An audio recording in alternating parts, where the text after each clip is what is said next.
আমার কল্পনা। আমি এই ব্যস্ত শহর ছেড়ে যেতে চাই বহুদূরে, যেখানে শুধু সবুজায়ন থাকবে, চোখ যাবে যত দূরে, যেখানে আমার সুর মিলে যাবে পাখিদের কলতানে, কোনো বাধা হয়ে দাঁড়াবে না আমার ভাবনার মাঝে।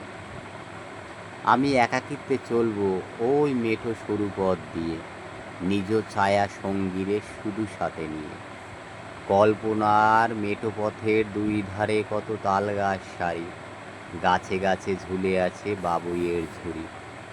বাতাসের তালে ওই তাল পাতা ঝনঝন করে, বাবুইয়ের বাসা যেন ঘণ্টা নাড়ে। মেঠো রাস্তা দিয়ে যেদিকে তাকাই, হলুদ সর্ষে ক্ষেত শুধু দেখতে পাই। বাতাসের তালে তালে ক্ষেত যেন নড়ে, নববধূর ন্যায় লজ্জায় মরে।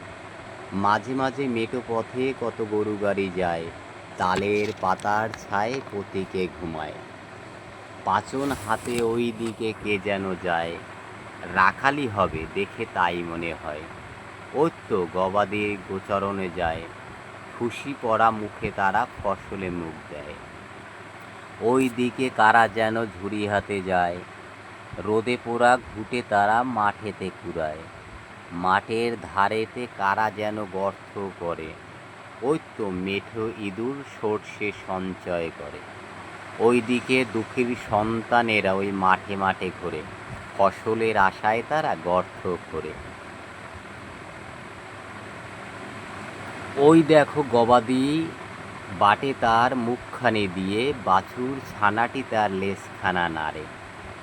কল্পনার এই দৃশ্য আমি কোথা গেলে পাবো, এই ব্যস্ত শহর ছেড়ে সন্ধানে আমি বহু দূর যাব। যারা গ্রামের সঙ্গে জড়িত,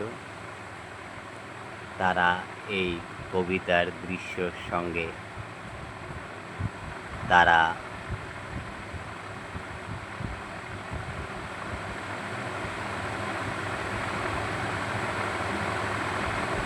প্রত্যক্ষভাবে জড়িয়ে আছেন।